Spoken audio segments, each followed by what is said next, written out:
Hi guys, कैसे हैं आप सब? पूरा उम्मीद है, आई होप सब अच्छे होंगे। आज हम लोग क्वेश्चन पर पढ़ेंगे। एक्सरसाइज 8.2 का लास्ट क्वेश्चन है, जिसमें हमें बताना है कौन सा सत्य है और कौन सा असत्य। तो इसमें सत्य असत्य बताना है कारण के साथ। अगर सत्य है तो क्यों सत्य है उसके कारण बताना है, और असत्य है तो भी क्यों असत्य है उसे कारण बताना है। पहला क्वेश्चन है sin इंटू ए प्लस बी बराबर sin ए प्लस sin बी। देखिए इसमें क्या होता है, अगर यही हम बीजगणित पढ़ते हैं तो इसको हम तोड़ सकते थे। अगर तोड़ेंगे तो sin ए और प्लस है तो प्लस sin बी हो सकता था, लेकिन ये क्या हमारा है, त्रिकोणमिति है। ये त्रिकोणमिति में ये जो a और b है हमारा एंगल है। एंगल मींस कोण, तो कोण को हम अलग नहीं कर सकते हैं। अगर इसको हम अलग करेंगे तो ना हो जाएगा, लेकिन कोण को अलग नहीं किया जाएगा। इसलिए हमारा कथन क्या है, असत्य है। इसको हम अलग नहीं कर सकते हैं। यहाँ लिखेंगे उत्तर में लिखेंगे असत्य है। असत्य है क्योंकि इसे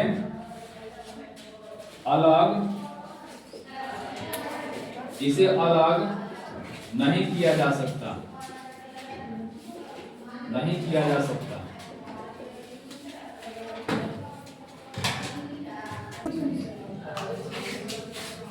चलिए क्वेश्चन नेक्स्ट पढ़ते हैं। दूसरा क्वेश्चन है हमारा एक्सरसाइज 8.2 का चौथा का दूसरा क्वेश्चन सत्य असत्य वाला है। इसमें है कि कह रहा है कि थीटा में वृद्धि होने के साथ या बाद sin थीटा के मान में भी वृद्धि होती है। वृद्धि का मतलब क्या होता है, बढ़ोतरी। वृद्धि मींस क्या होता है, बढ़ोतरी। मतलब हमें ये दिखाना है कि जो sin थीटा है, अगर थीटा के मान में बढ़ाएंगे तो sin थीटा के मान में भी बढ़ेगा। इसका आंसर सत्य होगा। क्यों?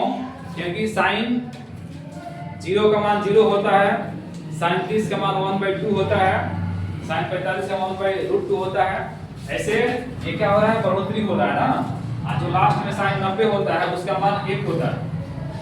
इस हिसाब से क्या है, हमारा मान सब क्या हो रहा है, बढ़ रहा है।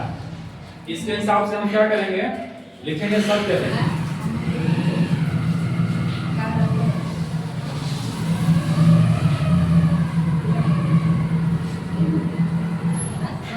सत्य है क्योंकि थीटा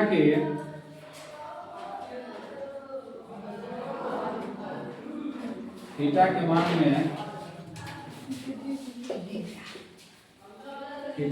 में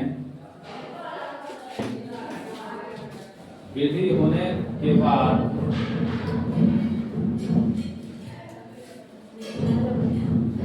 sin थीटा के मान में भी वृद्धि होगा। ठीक है।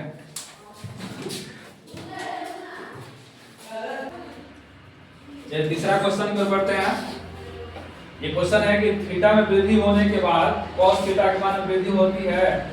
एकदम ये गलत है, असत्य है। क्योंकि जब sin थीटा, हम दूसरा क्वेश्चन पढ़े हैं कि sin थीटा के मान में वृद्धि होने पर उसका मान बढ़ता है, लेकिन जस्ट इसका वो उल्टा होता है cos। अगर वो 90 का sin थीटा 90 का मान 1 होता है, इसमें cos 0 का मान 1 होता है ना। ये उस हिसाब से बढ़ेगा नहीं बल्कि घटेगा। यहाँ लिखेंगे असत्य है। असत्य है क्योंकि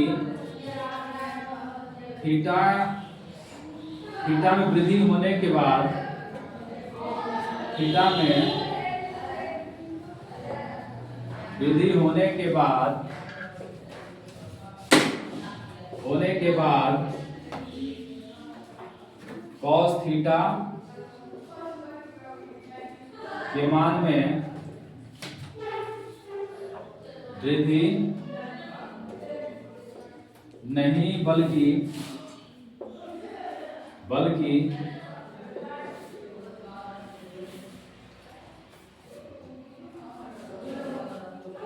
घटेगा।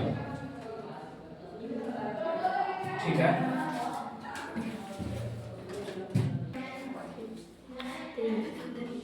चलिए क्वेश्चन नंबर 4 की ओर बढ़ते हैं। 4 नंबर है थीटा के सभी मानों पर sin थीटा बराबर cos थीटा।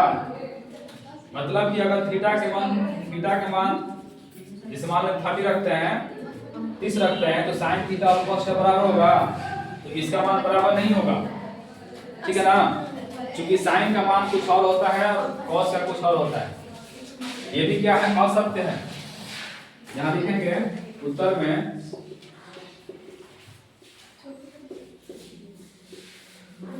असत्य है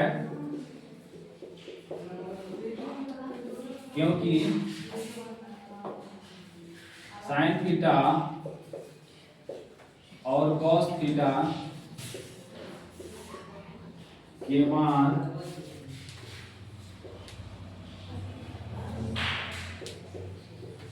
आपस में बराबर नहीं होते हैं।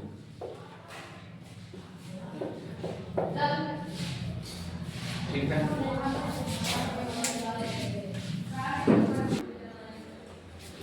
देखिए इस चैप्टर का हमारा लास्ट क्वेश्चन है और चौथा का भी लास्ट क्वेश्चन है। ये क्वेश्चन है a बराबर 0 डिग्री पर cot a परिभाषित नहीं है, मतलब अपरिभाषित है। यहाँ उत्तर में लिखेंगे, देखिए जो a बराबर कितना है 0 डिग्री, यहाँ cot है, cot a है, यानी cot a का मान क्या रखा गया है 0 डिग्री, तो cot 0 डिग्री का मान क्या होता है, अपरिभाषित।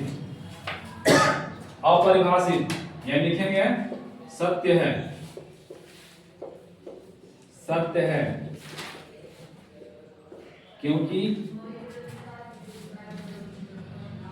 cot 0 डिग्री का मान अपरिभाषित होता है। इस तरह से हमारा ये चैप्टर 8.2 खत्म होता है। अब बढ़ेंगे अगला वीडियो में 8.3 का बेसिक कुछ चलेगा। उसके बाद आप लोग साथ में लाइक सब्सक्राइब कमेंट भी किया कीजिए ताकि मनोबल बढ़ता रहे। धन्यवाद।